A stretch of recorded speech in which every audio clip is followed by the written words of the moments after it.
Greetings, everyone. Pete Pardo here from Sea of Tranquility. Welcome to another episode of the Sabbath Stones. As always, my co-captain, Mr. Chris Alo, is here, and we've got Craig Kaminski with us here as well. Gentlemen, what's happening? Post back to the beginning. Here we are. What's going on, fellas?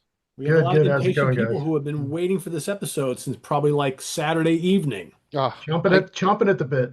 I got Chomping at the so bit. I Holy got so many moly. messages. What did you think? What did you think? I'm like, full review's coming, so Why are it's we coming. still waiting for a Yeah. recap of Back to the Beginning? It's like, guys, can you give us like 24 Because hours we to put out that two and a half disco? minute you put out that 2.5 minute teaser, which got so many views. I'm stunned, Yeah. and so everybody's excited for to get our 2 cents on this. Yes, yes, which we will momentarily. But before we do that, as always in every Sabbath Stone segment, a little bit of Sabbath in the news. I'll turn it over to Chris. We got a little bit Okay, of cool. Earth things happening, right? Yes, yeah, we have the biggest news from the Sabbath camp recently, of course, other than back to the beginning, is the announcement of Earth, the legendary lost tapes from 1969. This was announced, maybe like 2 weeks ago, Yeah, a week that's and a a week. half ago. Yep. It's due to be released on July 25th. There was a press release, and apparently, the story is that this is from um, Sabbath's former manager, Jim Simpson, who managed the band during the first two records. And he parted ways with Sabbath during the Paranoid album. Now, the announcement was released. I looked online where to buy it, couldn't figure out where to get it. I definitely did want to shout out to Bill at Classic Rock and Metal Reviews, who's on YouTube. Does a lot of great Sabbath content. So everybody, if you're a Sabbath person, obviously you're watching this, you should definitely check out Classic Rock and Metal Review on YouTube. Anyway, Bill was the one that directed me to Amazon.co.uk. They have the CD and the vinyl there, and they were rare. They were fairly cheap. That was like the only place I could find it where you could order it. Since then, I have seen it on roughtrade.com, which I think is US based, but I'm not 100% sure. Anyway, it's like 9 tracks, and the press release said that these were studio recorded demos from 1969. Okay, cool. So thanks to Bill, I went to Amazon UK. I ordered the CD and the vinyl. I don't even have a fucking turntable, but I figured, this is going to be a rare kind of thing, so let me have it. But here's where it gets weird. Okay, so it's supposed to be recordings from Earth from 1969. The official Black Sabbath YouTube page, which is run by Sharon Osbourne, then posted 3 songs. And I thought that was weird because I assumed this was something that Jim Simpson was doing on his own, had nothing to do with Sharon, and he was probably going to have to fight off a lawsuit. To me, this being posted by the official Black Sabbath YouTube page means it's somehow connected to the actual current Sabbath band and management. They did then post 3 songs, which is a lot because there's only 9 songs on the album. They posted Warning, Wicked World, and a song for Jim, which of course was the song written for Jim Simpson. But now I listened to the 3 songs, and other people have listened to them, of course, around the world, and came up to the same conclusion that I have. Wicked World sounds pretty much exactly the same as the version on Black Sabbath 1, the first record. The Warning is, I think it's like 12 minutes on there, but it's not a studio recording. It's the live version taken from this record, Black Sabbath. I don't know how to pronounce it. Lausanne 1970. Do you have this one, Pete? I do. Oh, there you go. And a song for Jim is from this album, which is the infamous Dumfries 1969 live bootleg album. So it's weird because I'm like, okay, these are not studio recordings, these are live recordings, And these were not recorded when they were Earth. These were recorded when they were Black Sabbath. So, and now Chances are, people, maybe this entire album, most of us hardcore fans already have all this stuff. right, it very much could be. So everybody's questioning it now. So I will be honest, myself personally, I did originally order the vinyl and the CD, and then hearing these samples, I was like, ah, sure, I was going to buy the record just because it's a cool collectible. But if it's not even the actual Earth recordings and it's just a hodgepodge of stuff taken from old bootlegs, how do you know what I'm saying? Yeah. I was like, fuck it. So I canceled my order and then just reordered just the CD. And that's coming. I got my confirmation from Amazon. So when I get it, we'll have to talk about it on the next issue. But it is very strange. A lot of people are questioning, what is this? So I don't know. My first thought was that Sharon got involved because you are absolutely right. You would think there'd be a lawsuit here, but maybe they figured out together, well, seeing as everybody's talking about Black Sabbath now as of Saturday, that why don't we work together to put this out and we can both kind of reap the rewards of this.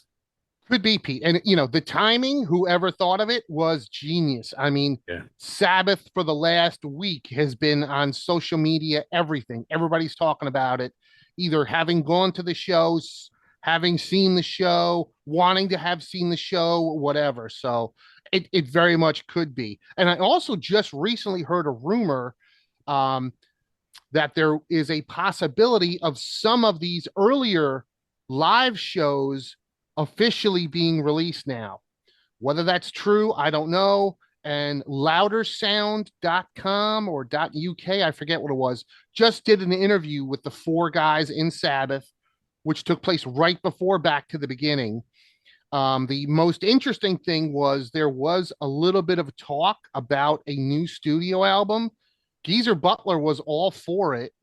Tony Iommi was kind of wishy-washy, and I forget what Bill and Ozzy said. So I wouldn't take much into that account. But the interesting part was Tony Iommi did mention that the original album that the original lineup tried to do in 2001 with Bill Ward. Remember that everybody was it 2001 where they did that song? Was it Evil Dreams? Scary Dreams. Yeah. Scary Dreams. That's right. I have it on some of the bootlegs. So from those sessions, Tony Iommi mentioned there's a possibility that those might come out. So I was like, oh, that's really cool. I would like to see that. Yeah. But um, I mean, quite frankly, why couldn't they just take what they have in the vault, like you just mentioned, somehow get their ass in the studio, do a couple more new tracks instead of having to do a whole album, and yeah, boom, you got a nice EP or, whatever. right. And in this interview, they all complain. I don't want to say they all, but I think it was Tony was very vocal about not liking the way 13 turned out, and he blamed Rick Rubin. So my idea, Pete, that just working off your idea, okay, pick a couple tracks from 13, re-record them with Bill, if possible, and there you go. Put them however, whatever you wanted to do to it originally, put that out, A add little them to odds the. and sods type of thing, and just There you go. yeah. Well, you know what? If they're going to do it, they better get on it. You got to Yeah, 100%. and as opposed, also, you talked about that there's this possibility. You've heard rumors that they might release officially some of these old bootleg live shows. I would think right now, if I was Sharon Osbourne, Oh, everybody's talking about Black Sabbath. You know what? This Yeah. stuff is out there already anyway. Grab yes. half a dozen of these live shows that everybody knows about that have been well circulated, put them together in a little box set, get it out, and make a killing. Couldn't agree more, Pete. I know we've talked about it. I've said it many times. Deep Purple puts out everything. Yeah. Put it out. If people don't want to buy it, don't buy it. I'll buy it again. I know you'll buy it. So, Yeah. and then the only other big Sabbath story, Sabbath related story that's connected to Back to the Beginning, which this blows my mind. I'm sure you guys know where I'm going with this. That this thing not only hasn't died down, continues to pick up speed.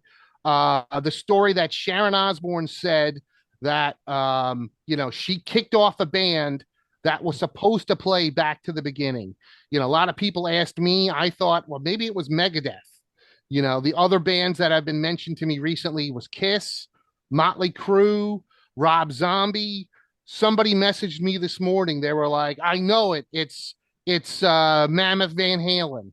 I was like, I don't know. It doesn't. I'll be honest. It doesn't really matter to me. But this story won't die. People want to I know. know Yeah.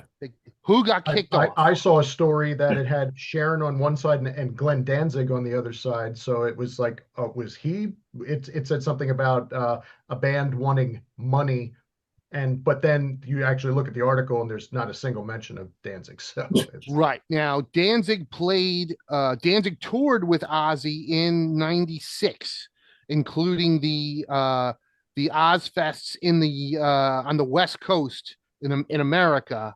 And there was maybe like a year ago, there was a story that I saw the interview where Sharon said, and she was there with her kids and Ozzy when they were doing that podcast, and they said that at one of the gigs, Danzig asked for more money or felt his band wasn't being paid enough, and it was a whole big thing. So to me, Craig, I think, and we could probably do a whole episode on bands we wish had done Back to the Beginning. I think Danzig would have been a great fit. However, just a year ago, Sharon was complaining about it, and all the Osbournes were like, "Fuck that guy." So I Well, don't she think mentioned in one of her statements, she mentioned this whole selfish thing, right? So, right. yeah. But I don't think Danzig, from a year ago, she was like, "Fuck that guy. I'll never work with him again," or whatever she said. so this has got to be a band that was on in the cards to appear, and then something Yes. happened late in it. Yeah, I mean, So to that's me, why I don't think it could be Megadeth Danzig. is the band that like sticks out like a sore thumb that like should have been there. Right. You've got the big four of thrash, and there's only one missing. Yeah, So who knows? yeah. Who knows? But yeah, that's the latest news. Okay, all right. So the show itself. Yeah. So of course, many of you who were probably watching this saw the little clip we posted from Saturday night. I was over at Chris's house. Craig was there as well, and I caught like the second half of it. They saw the whole thing from the beginning, and I think Chris, you said you rewatched it all again or parts of it or whatnot the next day or Yes. whatever. So Yeah, because I uh, knew we were going to do the review, so I rewatched everything from the beginning. yeah, and I've gone online and I've tried to watch as much as I can of what I missed, the notable stuff anyway. Especially the bands playing the Sabbath stuff. It's like, the bands playing their own stuff. I don't know who really cares about that at this point. But I mean, this was a long haul, right? This was a what do you call it? Not a Yeah, sprint. This is what they call a marathon, right? To go. 100%. 10 hours. I mean, that was a long event. But yeah, Craig and I caught it all. You should run through it real quick. Yeah, yeah. All right, Craig. I have the list that I sent you earlier. Yeah, I got it here. The show opened with Mastodon, who did two originals, and Supernaut from Volume 4. I'm not the biggest fan of Mastodon, but I liked them. I thought they were pretty good. It was fine. Yeah, they sounded good, and there was an issue though with Supernaut because the drummer Yes, good actually point. sang that song, and on the feed, or at least on the initial feed, it just sounded instrumental until the very last verse of the song, and then all of a sudden you hear the drummer sing. Now, supposedly, I thought I read something that people who were present did hear that, but people like us who were watching on screen did not hear it until the end. So that was like one glitch at least that they fixed early. Yeah, yeah. Overall, there was a couple glitches. I gotta say, for $30, I Yeah, thought audio wise and video wise, other than a few hiccups, they yeah, did a They really did a good good job. job. The camera work was really good too. Yeah, it was yeah. Very good. yeah. Really no complaints there. Rival Sons was next. Right. They did two originals and Electric Funeral, which I thought was a fairly good cover. What did you Mhm. think, Craig? Yeah, I thought they did a nice job with that, but more on Electric Funeral later. But but uh, but yeah, they were first out of the gate with Electric Funeral, and the crowd seemed to be into them too for a quick set. And also just to say, between Mastodon and Rival Sons, that was the first set change. The stage was on sort of like a gigantic Lazy Susan. So when one band was performing on one side, the back of the circle was being prepped for the next band. So the turnaround times between acts was super fast, Yeah, you got to like keep it moving. 7, 8 minutes or so between the bands. They would show kind of testimonials from random fans, or for the most part during the day, which was nice to see, and some things Which, about the charity that they were. which I did want to ask. Yeah, these testimonials were filmed by fans of court. Pete, as you mentioned, we weren't on there. I guess I didn't even realize they were doing such a thing. But I had mentioned on the last episode that my buddy Eric Cotter was the one who had told me about last minute additions to tickets, which I almost wanted to go, except I have this catastrophic issues at the house. I couldn't afford it anyway. I guess Eric shot a video and he was up on the in the middle of the pay-per-view, and I talked to Eric. Apparently they showed him twice. Wow. Oh, So I get his thinking was they didn't really, maybe they didn't receive that many videos because not only they showed You would him, have they showed known. it I would, twice. yeah, I would have sent it in. Yeah. and Yes. all the Yeah. and all the people that did say something said, "Well, I only have 15 seconds," so Right. that they had a quick time limit. And I guess that was the instructions. But yeah, I thought that was pretty interesting. One note for myself personally, Pete, hosting the show at my house, I had 15 people. We were eating, we were drinking. You know how it is to host a party, and then you go to walk over and you go to sit down and watch, and somebody's asking you for something. Where's the mustard? Where's a bottle opener? Whatever. So it was, and some of the sets I found I had problems with and didn't like them as much, certain songs. But I got to be honest, when I rewatched everything a second time, and it was just me and the leftovers, just, leftover food, and I could just sit and watch. I was a lot more forgiving the second time, and I'm like, Yeah. well, whatever. I thought it was fine. Yeah, after the initial live feed, Chris and I backtracked on some things that we had missed earlier in the day, and same thing. It was kind of like at first it's like, that was okay, and then when we rewatched it, we enjoyed it a little bit more. Yes. I think for Yeah. me, based on what I saw, there were some people chosen to sing certain songs that should not have been singing them, and I'm sure True. This we'll is get to. true. Yeah, This is definitely true. I I'm think looking at you, Billy Corgan. Yeah, Yeah, I thought in hindsight, I thought about this, and it was like I think there was too many people that tried to sing the songs like Ozzy instead of staying within their lane and just sing it the way that makes you, the singer, comfortable, where kind Right. of people were going out of their range or trying to make it sound like the original studio recording. And it's like that's not the just that's for some people, not everybody can belt these songs out. And No, you forget what a unique voice Ozzy had back in the day, right? During yeah. his early Sabbath records, especially like the fourth and like from volume 4 through Sabotage. He was hitting some pretty high notes on those and very weird range that most people can't hit. Some of these guys were trying to tackle these songs. I'm like, oh man, Yeah, it's this like service the song, not or right. what Yeah. you can do, not what, Ozzy was doing. I couldn't agree with you guys more. Oof, man. 100%. Snowblind was torturous. I felt bad. Hold on, don't hold on, Okay, don't all go right, all jumping right. We'll ahead. get to it. We'll We're get to trying it. to. We'll get to it. All right, so number 3 was Anthrax. Real short set. They did Indians and Into the Void off of Great. Master Reality. I And thought that was they good. were They were both really very good. good. Yeah, Yeah. Yeah. both totally fine. Um, the next one, I don't know how you guys felt, but I was like, wow, I was very impressed. Maybe the first time, not as much, but when I sat and watched Hailstorm, I was like, holy shit, Lizzie. I mean, I know she's a great singer. Hailstorm did 2 originals and then a song that I fucking hate, Perry Mason. from one of the Ozzy solo records. I think it's Down to Earth. I don't remember. Osmosis. Osmo, It's on whatever. That Osmosis. record sucks. But I hate that song, but I gotta say, She I did it liked it. well. Yeah, She did it well. It and didn't have. and the first instance of someone thinking out of the box, that it's like you're not going to have like 10 people trying to do Crazy Train, or Right. whatever, and it's like, Exactly. and we would see this later in the day, that both with Ozzy songs and Sabbath songs, that there was some people were using their noodles, and not just picking the songs off of the greatest hits albums. Yeah, it was a great choice. They sounded great. It didn't have, some of the keyboard and effects that's on the regular version. So I really liked it. Up next, right, Lamb of God. They did two originals, Laid to Rest and Redneck, and then their version of Children of the Grave. And immediately following Back to the Beginning, they released a studio version of Children of the Grave on YouTube.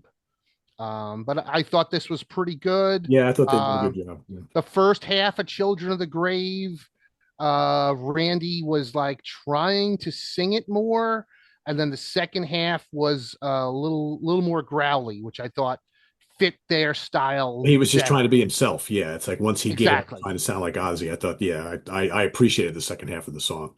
And he said Exactly. some really nice things too before he led into Children of the Grave, just speaking to the audience. So that was cool to hear that, how much Ozzy and Sabbath meant to him. So that was Yeah. nice. Next was, if I have this right, Craig, and I took extensive notes, and I locked them in the garage, so forget it. This was one of the super groups, Super group, yeah. right? Which started off, which I thought this one was great. This was Ultimate Sin, performed by Lizzie Hale on vocals, and it had Jakey Lee on guitar, and I forget who else was in the supergroup band. Nuno Yeah. Betancourt did some of the supergroup stuff, who I He thought was, he sounded was great. fantastic. He was great. You know, Yeah. Butch Jones sings his praises all the time, as Yeah. does many people. I've never been an extreme fan, so it was always over my head. But again, Pete, being able to sit and watch, I I agree. I was like, wow, He this nailed guy's all the really Randy good, Rhoads stuff perfectly. Yeah. fantastic. I Yeah. was like, Yeah. Jesus, And forget of course, a extreme. lot of people were saying, it's like, well, why didn't Jakey Lee play some of these songs? And I believe it said because of his he has arthritis or something, and he didn't he would or that would come later, like he wouldn't play all of the songs that he originally Well, he did. did. He did do the first two though, right? He did Ultimate Sin and Shot in the Dark. Yes, but then And Shot then in the later Dark on had yeah, David Draymond from Disturbed yeah, on vocals. Again, I'm not a Disturbed fan, but I thought he did pretty well. he sang that well. Yeah. Yeah. Up next was Sweet Leaf, which I had confided in Craig. It's one of the big Sabbath hits that I don't particularly like, but David Draymond did it pretty well. Next was Believer, which was from Whitfield Crane from Ugly Kid Joe, Yeah. and I thought he was okay. He was We pretty good. we Yeah. all commented how it seemed like everybody was in their normal rock star attire, and Whitfield Crane looked like he just He looked got like he finished. just got out of study. He looked like he just got out of study hall, or I something. was He gonna had like say, shorts. He had shorts and sneakers on. His hair was tied back. He didn't, and Chris and I noted he didn't even have a monitor on, at all. And he sang Believer and did it quite well. yes, yeah, he sounded good, but yeah, he looked like he was ready to clean my pool. Yeah. So yeah, I thought that was pretty funny. And this one, I don't know how you guys felt, but I completely flipped my opinion on this one. This was the super group, and the first time we watched it, Pete, I don't know if you were at my house yet, but the skinny guy comes out, the skinny young guy with slicked black hair, and we didn't hear the intro. Again, it's a party. You know what I'm saying, Pete? So everybody's looking at me, go, who's that? And I go, I don't know who the fuck that is. And he sang the song Changes. Well, I hate the song Changes. So I immediately tuned out and probably got another beer or another sandwich or whatever. But upon second viewing the next day, I gotta say, I kind of liked this version of Changes.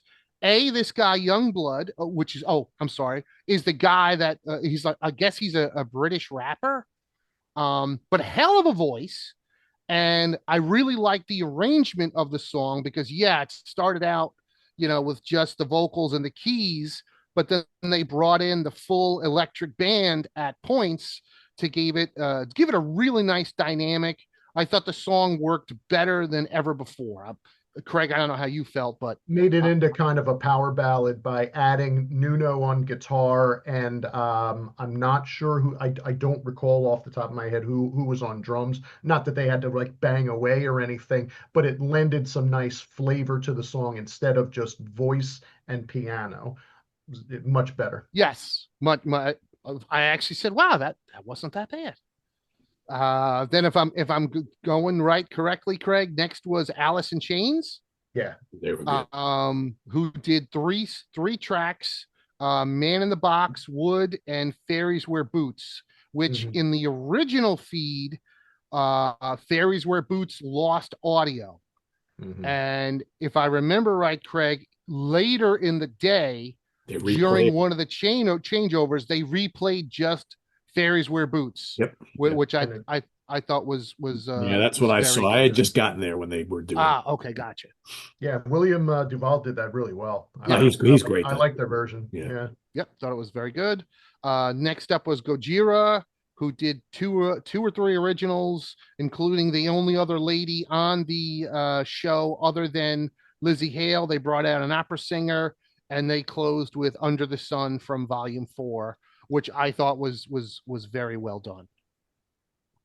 Hmm. I Uh, concur.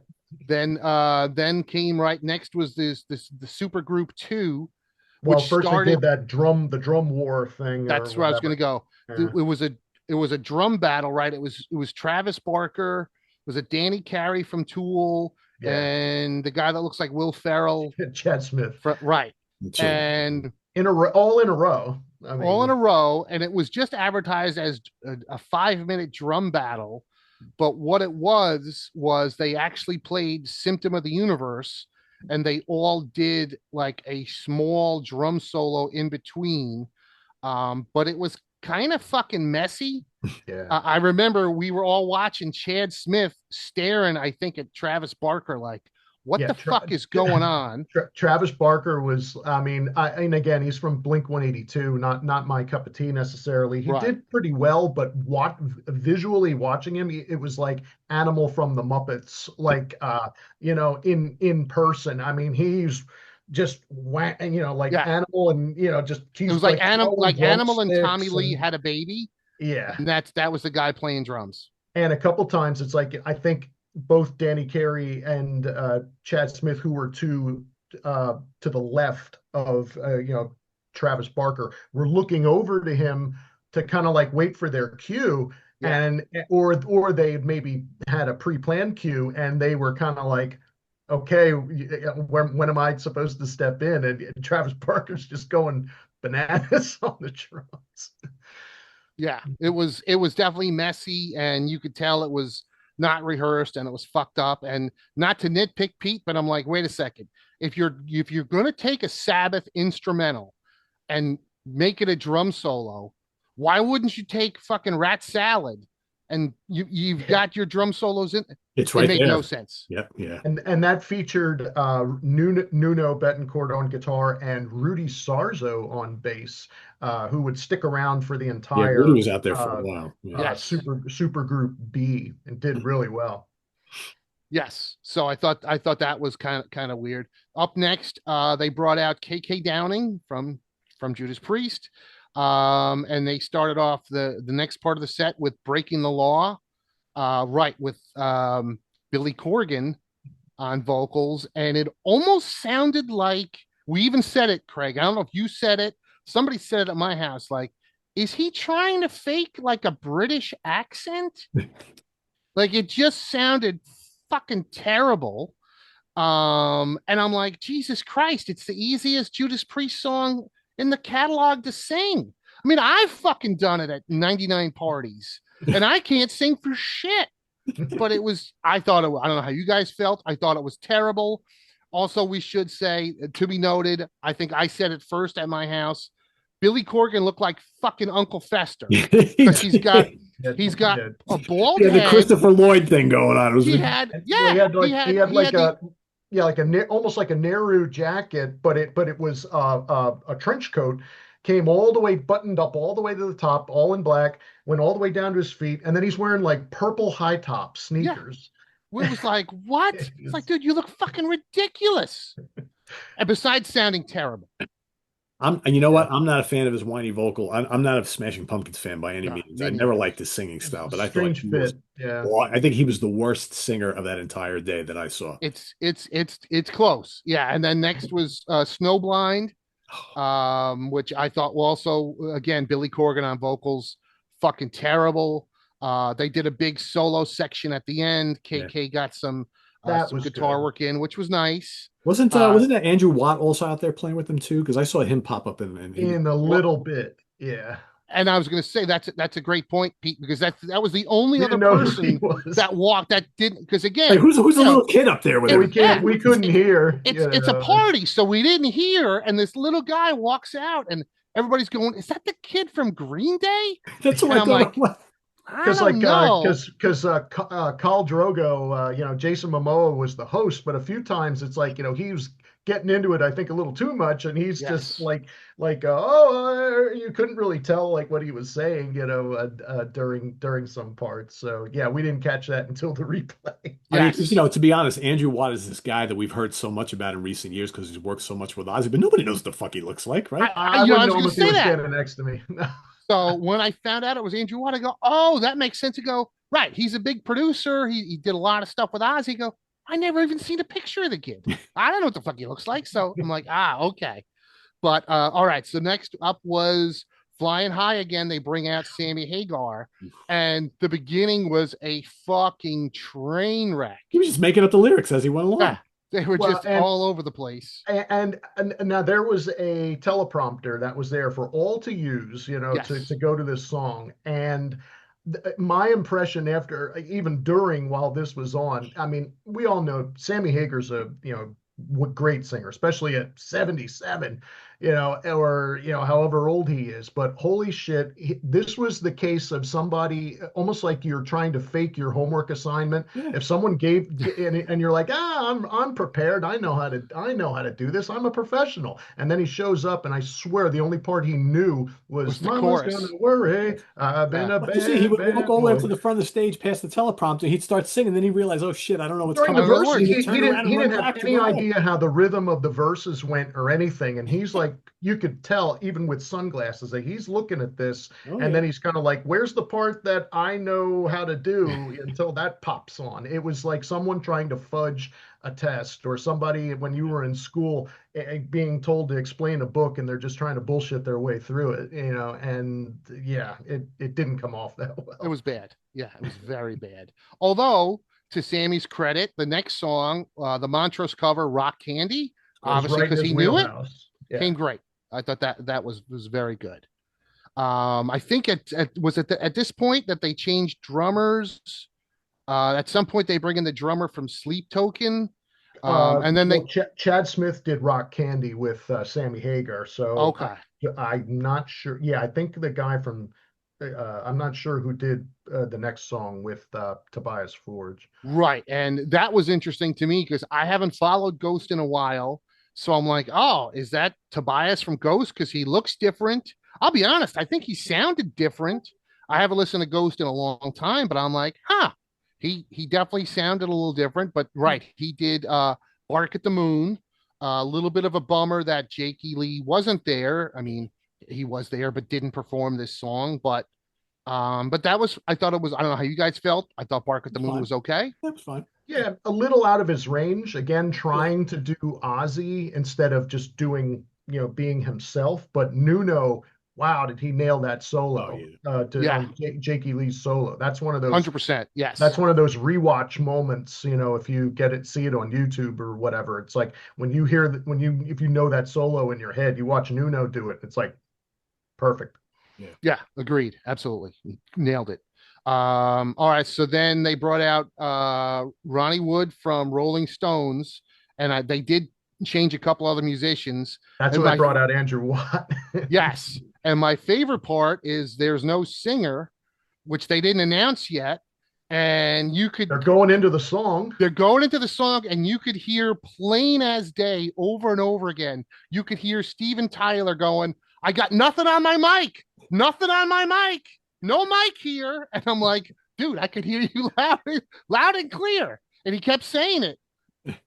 But then he did come out, and yeah, and they did Train Kept a Rolling, and holy shit, Steven Tyler, I think he's probably the MVP of the show. MVP. Yeah. Fucking nailed it for a guy who couldn't finish the Aerosmith tour. Amazing. He And sounded if like you Steven Tyler from like 40 years ago. and if you Absolutely. watch a replay of this, you just right when he walks out, he fucking owns that stage. It was one of those almost like a baseball pitcher that's like, don't this is my zone. Don't come in here. I mean, he comes out with his hat, throws his hat off, and just starts wailing into this song. And even at the moment, we were all going, wow, he sounds Wow. really good. You know, I mean, He just look he I looked was really impressed. he looked great. I mean, he looked like classic Steven Tyler, how you want him to look. Doing all the Sounded moves. great, did all the Yeah, moves, Yep. shaking the yeah. microphone with all the handkerchiefs on it. It was good. Then he did Walk This Way and ended with a little bit of Whole Lot of Love, which I found interesting because he apparently, whatever it was, 10, 15 years ago, was one of the guys that was auditioning to possibly be the replacement for Robert Plant for the whole Zeppelin thing. Yeah. And after watching this, I was like, wow, he would have been great. Yeah. And Nuno's doing the background vocals for like Walk This Way and everything. And he sounds great, Yeah, complimenting Steven Tyler with that. That was one of the highlights of the day, I thought. Yep. 100%. Now, a lot of people listen, as you guys know, there's a lot of people either loving or hating this show. There's a lot of complaints going, well, wait, he didn't do a single Sabbath or Ozzy song. It's like, oh, dude, who cares? I mean, it's a 10-hour show. Yeah. I don't know how many people who were there live or complained that they were doing a classic Zeppelin track. I mean, it's Right. just, come on. Yeah. And it would sound kind of weird, like hearing Steven Tyler play, like, I don't know, Tomorrow's Dream or something Yeah. like that. I don't know. It would be But kind after seeing him, pull off Zeppelin, I'm like, of, and he who knows? But all right. So next up was Pantera, who did Cowboys from Hell, Walk, and two Sabbath covers, Planet Caravan and Electric Funeral. I always liked their cover of Planet Caravan. I don't know if they've ever done it live before. Maybe they have, but if so, it's had to be pretty rare. I thought that was cool, and it was very cool to see them do Electric Funeral. And yeah, I think every band said a little something about Sabbath or Ozzy. On the second rewatch, I did notice Phil was like, okay, yeah, Black Sabbath is the greatest of all time. And he's like, the question is, if it's not them, then who?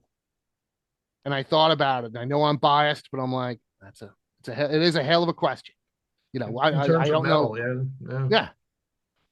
Yeah. Up next after them was Tool, which is amazing that they were able to do three songs in like whatever it was, 20 minutes. Because all the songs are like 12 minutes long. Yeah. So they did two originals and Hand of Doom, which I thought was a good cover. I don't know how you guys felt. I liked it. Yeah. It was good. I liked it. Yeah. Then up next was Guns N' Roses, No, who did? Oh, did I miss no, somebody? not Slayer. Oh shit, that's right. Oh, how can I miss that? It's my How can you- favorite. My favorite set of the whole Oh, the whole goddamn day, show. right? Yes. That was one of the only shows on the first run that I sat and watched. They did Disciple, War Ensemble, and then they cut back and forth, which I loved. I know Craig did as well, between Wicked World and South of Heaven. So they would Yeah. do like Wicked World, then go into South of Heaven, then back into Wicked World, then back into South of Heaven. And then they did Raining Blood and Angel of Death. And I know I'm biased. I thought they were great. And I thought Wicked World was a great choice for them. Yeah, Yeah. it worked out well. And that was one of those where it was like, okay, you've had heavy, you had heavier bands, but they were earlier in the day, when you had Mastodon and Lamb of God and everything. And you had Pantera out there, but the songs that Cowboys from Hell and Walk, I mean, they're heavy, but they're not, Slayer comes out like Godzilla and just destroys the entire stadium. I mean, I think they were even showing people like Elton John and or whatever sending out tweets, saying, "Wow, Yeah. wow," I mean, just leveled the place. I mean, like when Raining Blood comes on, they were showing all these pits opening up, around the That's pretty stadium and crazy. everything. Yeah. Really, really great set. 30 minutes of Slayer was good Yeah. show. I thought that was a great set. We got So do we then, have a minute for some non Sabbath related news just announced? sure. Yeah. So when I saw Queensryche a month and a half ago, I was hanging out with the vocalist Todd Latore, and he said to me, he goes, "You're going to hear pretty soon about a big tour we're doing later in the year, but I can't give you any specifics yet, but you're going to really like it." I said, "Okay, cool." So it was just announced Queensryche and Accept co-headlining tour of the U.S. this fall. Ooh, I like Oh, that. nice. That's a great bill. Yeah, yeah, I think so. So anyway, sorry. Back to I Sabbath. was gonna say, I guess I got to see Queensryche again because I'm already seeing them in October Now you go to without Ridgefield. Yeah, without I'm going. Accept. Yeah, Yeah, I got Ridgefield October 1st, right? So I yeah, guess. I'll be there. So, all right, double headliner for Queensryche. Yep. All right, so then next was Guns N' Roses, Yep. and they opened with just Axel, and I knew they were gonna do this because I even said it. I don't know if I said it to you, Craig. I'm like, didn't Guns N' Roses cover "It's All Right" from the Technical Ecstasy record like 100 years ago? And they opened their set with Axel at the piano, and he did just the first few minutes of "It's All Right" from Technical Ecstasy, and then they went in, and I thought he sounded pretty good on that. And Mhm. then he did "Never Say Die," and yeah, he was definitely kind of. I know it's not my favorite song, but yeah, I thought Axel was definitely kind of screechy and just overreaching and just it wasn't there. I would agree. Yeah. But then he did the one song off of "Never Say Die" that I do like, "Junior's Eyes," and That wasn't bad. Yeah, I thought that that was wasn't. pretty good. Yeah. And a nice choice too. Again, I Yes, mean, we kept saying all day, I didn't think I'd hear one, let alone two or Dude, more yeah. songs from Never Say Die. yeah. And then so that was good, but then they really shit the bed when they decided to do "Sabbath Bloody Sabbath." Yeah. And man, not only did Axel's vocals suck, but his timing was completely off. The band sounded great. The new drummer sounded excellent. Yeah. And I'm not a big Guns N' Roses fan. I learned later that this was like the first Guns N' Roses show in like 35 years without a keyboardist. And I also learned that they don't even tour with one keyboardist; they have two keyboardists. I'm like, Jesus. But the music I thought sounded great, but yeah, Slash was Axel, nailing the riffs and stuff. I mean, yeah, it was. 100%. Yeah. Yeah, his It was timing was just, I think especially it was. by the I last think it was a whole, verse. fact that all right, guys, we appreciate you're playing extra Sabbath songs in your set, but maybe one too many, right? It's like, Yeah. So then after that, they did their own song, "Welcome to the Jungle." And again, I thought Axel sounded fucking terrible. And then they closed with "Paradise City," which again, Axel just, I guess his voice is just shot, which I've heard stories of. But that finished out their set. yeah, Then the last non-Sabbath act was Metallica. And it was interesting. I don't know if you guys were looking for it, but I certainly was. That there up till this point, there still has been no pyrotechnics. Metallica certainly, even Slayer in recent years, usually performs with pyro, but yeah, nobody had any pyro.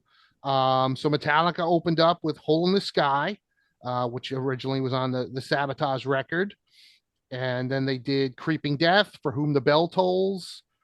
This was probably, I remember saying to Craig, this wasn't on my bingo card. They covered Johnny Blade from Never Say Die. Like, holy shit. So we got was it three songs from Never Say Three. Die? Yep. Three songs from Never Say Die. Crazy. And then they did their own songs, Battery and Master of Puppets. And this was one of the, I used to love Metallica 40 years ago. It was one of my favorite bands. Now I really don't care about them. So the first time they played, I missed a good chunk of their set. I was getting tired. A couple friends went out to have a cigarette. I don't even smoke, but I went out to have a smoke with them. The second time when I watched the whole set, I was like, wasn't bad. I thought they were pretty good. And I for my that I've rewatched it, I think, at least three times. That cover, I really enjoyed their cover of Johnny Blade because they changed it slightly and made it like a Metallica song. They kind of took out like the military drumming, shuffling that's in the song, at least in the beginning, and just kind of played it straight. James sang it, I mean, not overreaching, but high enough for him to do the songs well. I really enjoyed that. I've watched a replay of of their version several times, and it was a good choice of covers too. I mean, although you could tell when you look at the crowd, a lot of people were kind of Well, we said that stationary. night, right? It's like how many It's people were like there they don't watching? know Like, I don't this. know what this song is, right? And I think Yes. even when he finished, he said that was Johnny Blade from Never Say Die album. He had to tell people. Yeah. Good point. Well, I mean, Again, as that's the problem with picking stuff, that's a little more obscure from these albums that didn't sell well, right? The casual fans that are all there because it's the event, Yeah. got to go. They're not going to know any of this stuff. right. Excellent point. Yeah. Pete, you and I hate that record, but Craig's right. It was a good, they did a really good cover of it. It, Yeah. it Yeah. was I thought definitely good. Metallica set was really good Yeah. overall. I thought they sounded great, they looked great, and just they were a good choice to have right before the actual Ozzy and Sabbath come on. Yep. Mhm. So then there was a pretty good size break. I don't know, maybe it was 20 minutes. Craig, I Yeah, don't I don't it have was it in long. front of me. Well, yeah, that's where they replayed some of the stuff we missed Yep. earlier in the day, like Yes. from the Super Group A or Fairies Wear Boots from Alice in Chains and that. So then Ozzy came out, and it was Ozzy, Zach Wild. Was it Mike Inez on bass, Yep. and it was Tommy Clufetos on Yep. drums. Yep. But he had shaved, and so a lot of people, like Yes. everybody at the party, kept going, "Who's that guy on drums? Is that Tommy Lee?" And it's like that is not Tommy Lee. And then somebody's like, "Is that?" And I'm like, "Is that?" It doesn't look like Tommy Clufetos. I'm like, I don't know. Yeah, it was. We didn't know who the hell he And was, but yep. Adam Wakeman was up there too on keyboards. Yes, Yeah, he correct, played a correct. bunch. Good Yeah. point. So right, he opened. It was interesting choices. He did, and he did more than I thought because his slot was only supposed to be 20 minutes. Mhm. So he did. I don't know, Mr. Crowley, which I didn't think they would have done. Suicide Solution, which I didn't think they would have done.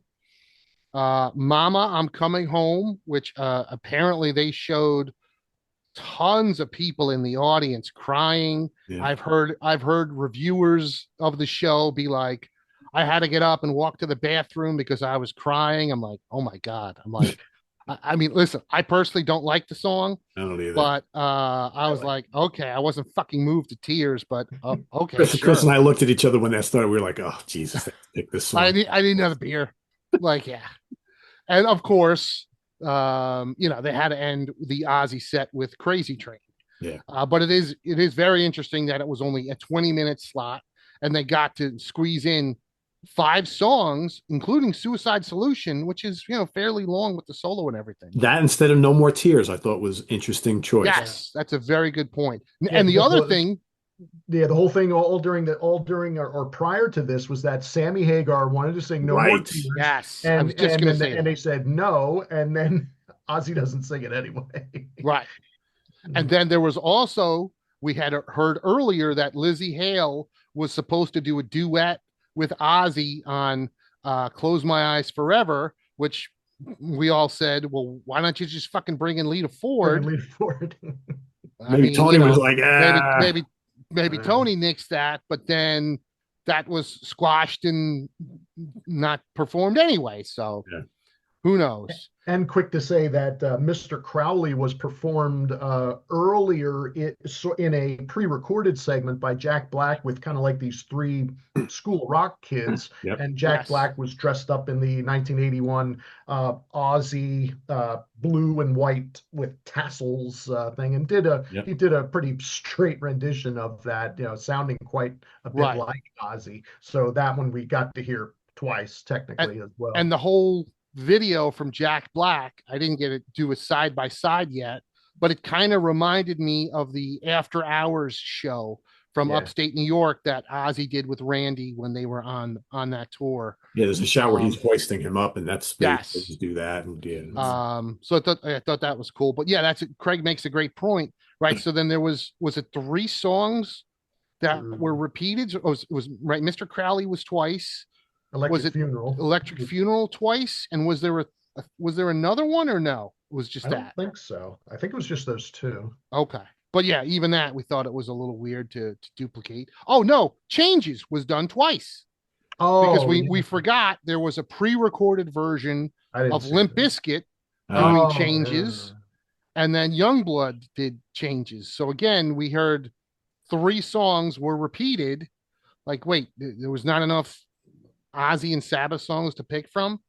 But anyway, so then right, the big moan ever, and of course we didn't even mention right. Ozzy was seated in like a big throne kind of chair. Vocally, he rose up from like the bottom or the you could yes. tell bottom he wanted to get level. up. There were so many times Oh, where he's like, wanting to jump Yeah, up. you Yeah, could yeah. tell he kept moving up towards the front of his seat, and it was like we were all waiting for that moment where he would stand up, and Yeah. because the crowd would have went bonkers, Oh, and that. But alas, it did not happen. no. I thought he sounded pretty good. I Yeah, thought so too. I thought he sounded pretty good. All things considered. Yeah, Listen, he did next vocally, he could do next to nothing at the Rock and Roll Hall of Fame right. induction, which was what, 6 months ago? Yeah, And we all heard the story where originally it was Ozzy singing Better Than Ever, and then it was, oh, I'm not even going to do any songs with Sabbath, and oh, I'm only going to do bits and pieces, and then to hear him do, did all of it. you He did know, like an hour. right, for him to do 9 songs, like, okay, that's pretty good. So there was another long break. Then they did a little Black Sabbath movie, and I thought for sure they were going to open up with Black Sabbath, Yeah, the song. They opened up with War Pigs. This was the first time that the original lineup, which again, Pete, blows my mind, Craig. It's crazy how fast time goes. This was the first time the four original members of Sabbath played in 20 years. yeah. They did War Pigs. Definitely Ozzy did as best he could. It was good to see Bill Ward. I definitely, he's got the toughest job in the band. I felt like some of his timing was a little off, but Yeah. he held it together. Yeah. yeah. He did. I think he did a good job considering his limitations. But if you were really watching and keeping track, yeah, he was a little off in spots. But you know what? That's it. And considering he hasn't played in front of a Yeah, large like this. crowd in 20 years. 20 years, Yeah. I mean, Ozzy, Tony and Geezer have still been out there touring for years. Right. For Bill Ward, it's been And 2 his decades. style has changed so much. I mean, his Yeah. style, even going back well into the 90s, it's not the 70s Bill Ward where he was insane and bashing. Yeah. He plays with a lot more feeling, and he's now, even when you go back to what he did in Nativity in Black, or the song on Iommi's first solo album that he drums on, he's not going to town on this. He's doing Right. it more with feel and serving the song. I will say Geezer played amazing.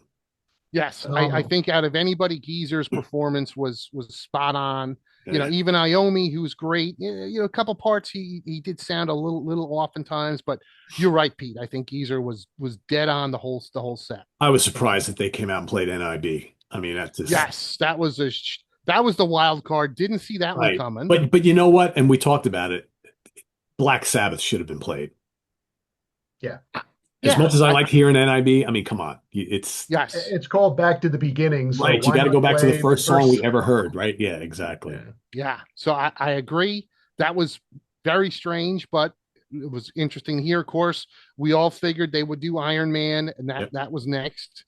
Quick personal, somewhat funny story was, yeah, there was lots of shots of the audience and tons of shots of people, crying and stuff.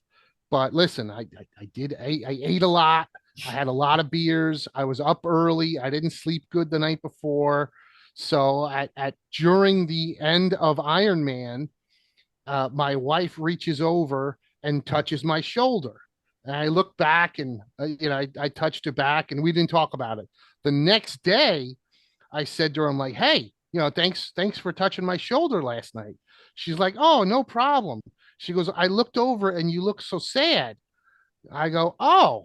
She goes, yeah, they showed everybody on the screen crying. I know it's your favorite band, so I thought you were getting a little upset. I go, oh, no, I was dozing off. I had too much to eat and too much to drink, and I was really tired, and I was shutting my eyes. So, but it was perfect timing because obviously I didn't want to sleep through it. But I thought I that was did get pretty emotional funny. during War Pigs, the first song they Oh, played. did It you? was because I was Okay, like, oh, this is it. Yeah. this is it. And it Yeah. was and the camera work was really well hitting all four guys. Although it would have been nicer for Bill Ward's drum riser to be up a little bit higher because dead on, Ozzy and his throne obscured your view of Bill unless they went to a different angle and you could see him from the side. Excellent point, Craig. I don't know why they didn't fucking do that. Like Bill's drum kit was basically, oh, the riser, it looked like it was like 6 inches. And Yeah. Ozzy had this big throne. Like, yeah, why wouldn't you fucking put Bill up a little higher? Or That move didn't Although make Ozzy any over a sense. little bit, After, Yeah. after two songs, it's been much ballyhooed, and that everyone has seen the photos and all that. Bill Ward was had a black just a plain black T-shirt on for the first two songs, but after NIB, there went the shirt, and there's Right. shirtless Bill Ward, just all 76 years of him, playing away there. And so there's been pictures and All video over the of internet. all that everywhere. But it was one of those. It's like I guess he's always done this, and I'm sure by this point he's like he had no fucks given. And Yeah. it's like I don't care. I'm just gonna rock out, on here one last time with the guys, and so that was cool to see. Yeah, I'm sure. And I completely agree with Craig because we watched it and go, well, look at him. He's not sweating. There's no sweat on his body. So it's not like he was overheating. And even if he was, you're on song 3 of a 4-song set. Yeah. He's like, I'm Bill Ward, damn it. I gotta Yeah. take my shirt off. That's it. So yeah, that's it. He just played that. That was the one, probably the most groans we heard all day. Right, Craig, at the party was like, oh boy, look at that. I laughed when you said, they show Bill from the back, and you said, Bill, you got to get those moles taken He's away. got all these moles on his back. I was like, Bill, you got to see a dermatologist. Right? That could be cancerous. And of course, then they finished with Paranoid. Yep. And then towards the end of Paranoid, that's when they finally had, I guess, not pyro, but fireworks being launched into the sky. And it was weird because on the live feed, Yeah. it looks like They just the other guys just fucking walked away and left him. And at one point, yeah, you could see Ozzy turn around and go, get me off this fucking stage. And it's like, wait, what? What's going on? Then Some- afterwards, something- you could see the footage if they brought a cake out to him and all this kind of stuff. Yes. Yeah, and Yeah. Geezer actually posted that on Facebook on Yeah. his page that he said, Yes. we're sorry that the feed did not show this, but Geezer brought Ozzy like this nice cake, and I think Tony came out there too to like shake his hand or something. I think the intention was to give Ozzy like his one last moment in the spotlight and everything, and they didn't want to take anything from him, but to us it was kind of funny looking. It was kind of like them leaving Stevie Wonder out in the middle of the stage, like, and the poor guy can't see, and it's like, Yeah. give the guy some help. So that was interesting. I thought it was a little weird. Not, I shouldn't say weird, but I thought it would have been. The ending did seem just overall kind of anticlimactic. Like I thought it would have been cool if you brought out all the other musicians behind Sabbath and have everybody do a final bow or something, or And who it would have been knows? nice to have heard from them to close off. Thank you for the last 50 something years. We love you. Good night. They didn't say anything. But Right. Yeah, Or like maybe the end that of a should, sport, the end of a sports movie after somebody hit the final shot where they're all like, yeah. crowding around him. But yeah, that didn't happen. Or Or to do maybe the they song should have, Black Sabbath, like you guys said. right. Yeah, Or maybe they should have saved Children of the Grave for like an all-star jam with everybody. yeah, That should have been something. I just felt like you've got all this superstar rock talent, and it was just, anticlimactic. Ozzy's left on the stage. You're launching some fireworks. I don't or know. or we Just, were talking Deuce, that the way that they did the show, or maybe in a way similar to the Freddie Mercury show, where you kind of had like a house band, so to speak, and then one by one a different person would come out and sing a song, but then at the end it was like just one big love fest, yeah, and everything. But and another missed opportunity too, because you've seen the pictures. Brian May was there. yeah, Why the hell 100%. was he not on stage at some point during that whole fucking show? yeah, Pete, that night, I remember Tony's saying, best friend, for God's where's sakes. Brian May? And then, right, we saw the pictures afterwards going, all right, well, at least he was there, but right, why wouldn't you bring him? You did all these yeah. big all-star jams.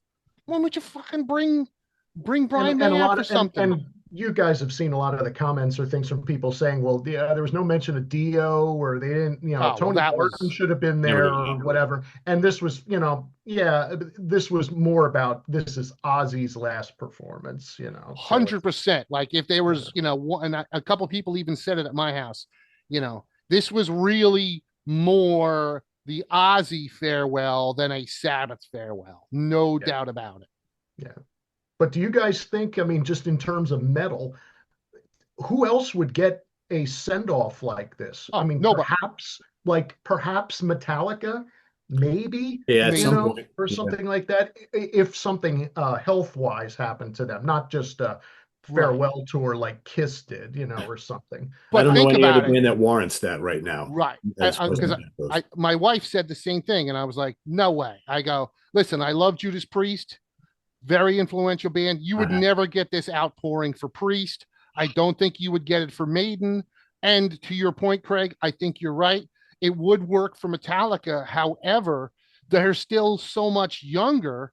Yeah, By the time that we would get to that, all the old bands are gone. they're all dead, so They'll yeah. all be dead. yeah, Who's going to come out to celebrate Metallica? Trivium? yeah, Like In Flames? Like who gives a fuck?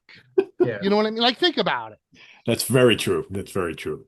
Yeah, I mean, something like this will happen for main, like for example, whenever Paul McCartney, like whenever he passes away, I mean, there's going to be a gigantic, or Elton John, people in with their stature. But in terms of metal, I Right. mean, Ozzy, and there weren't too many other ones that I could think of. No. And I know Would it be Wendy great to see Dio, one for Priest? Sure, but yeah, I think yes. Yeah, you're right. I don't know. I mean, we'll see. You never know. And I know like if Wendy Kiss Dio didn't do it, years ago you had know, mentioned doing a thing for Dio. And I mean, and other than her bowling thing, and she does like something really small on the West Coast, but yeah, nothing big ever happened. No. So yeah, no, I agree. I think this is something like this. Yeah, I think that's as big as it's going to get. Yeah, we'll But see. yeah, overall, I enjoyed the show. great. I think I liked it a little more the second time. However, my other opinion, Pete, I know I said it to you and I know I said it to Craig.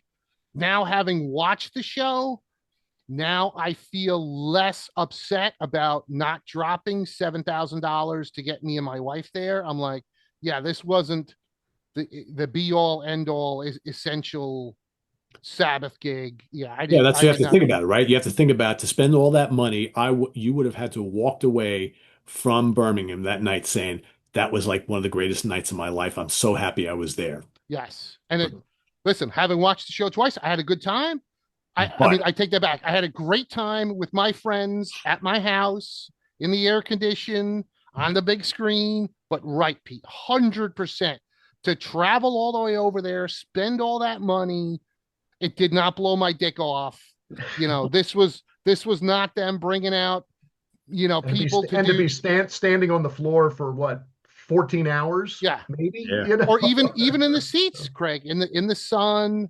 Yeah, Yeah, and yeah, right. they weren't doing, nobody was doing Mob Rules or Trashed or Heaven and Hell or Yeah. any of that shit. And I think if that was the case, yeah, I probably would have had it been there. But yeah, as for what it was well worth the $30. It was well worth having a fun time with the friends. Hell, I wish they did more shit like this on, Yeah. like Maiden, do a whole fucking concert and charge me $30. I'll put it on my computer for sure. I think they Play it said it live. was what, 5 million people tuned in, I heard or that as well, that number. yeah. And I know a lot of people who got it the next day. Oh, no kidding. Yeah, yeah. Interesting. And hopefully Yeah, they and release a Blu-ray or something, later in the year or whatever, like you guys had mentioned. I would bet anything that they do. One of my friends, Marcos, his guess was, and I'm like, yeah, that rather than do the whole 10-hour show, his thinking was it would be the Ozzy sets and the Sabbath sets, and then just the covers. Yeah. I'm like, I could see that. I don't know if they'll put out the whole 10-hour thing on Blu-ray. There's really but, no need to. yeah. You can get all those bands playing their own stuff on other releases, but you want to get them playing all the Sabbath stuff. It really only makes sense to release all the Sabbath and Ozzy cover. Yeah. But I would bet we hear something in a couple weeks for But like what would suck though if they do it that release. way is for people who didn't watch it are not going to get to see Steven Tyler because they're Yes, not going to be good able to point. release the Zeppelin track on that. You know that, right? And Yeah. then, so you won't get to see him probably if they do a release. Yeah. Yes. Yeah, sure. he was definitely one of the highlights of the day, Yeah. and a big and a surprise as well. Yeah. Cool.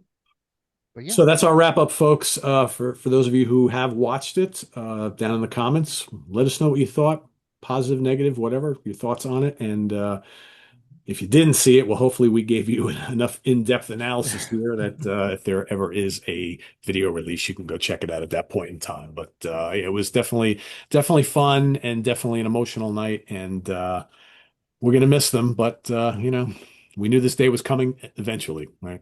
It was inevitable. So I want to thank Craig and Chris for joining me here today in this latest episode of the Sabbath Stones. We'll see you next month for another one, or maybe sooner. We'll see. We'll see. We got lots of topics to cover, and hopefully there's more Sabbath news, right? And for those of you going to ask again, because I know we'll see it, we don't have any more information on the Born Again remix reissue. We'll see what happens. You got this had to, I think, get out of the way first, and then there's more stuff coming. So we'll see. So thanks for watching. Visit us on the web at www.seatranquility.org. We're on Facebook, Instagram, and YouTube all together all the damn time. Please subscribe if you haven't already and click on that notification bell so you get alert of all of our content as a post. And please do hit the like button before you leave. For Chris Alo, Craig Kaminski, I'm Pete Pardo. Thanks for watching us here on the Sabbath Stones. Oh, look, we got black and blue today. I just realized that. There we go. I didn't even know that. See that? And we almost matched it up album-wise. So we did actually. You did actually. That's technically... Well, no, that's Fire of Unknown Origin. So Cultosaurus, that's right. Cultosaurus. Yeah. I had that in my hand this morning. Dang it! It's right there. Almost made it perfect. Oh, well. That's right there. Anyway, thanks for watching, everybody. We'll see you soon here. Take care. Bye-bye.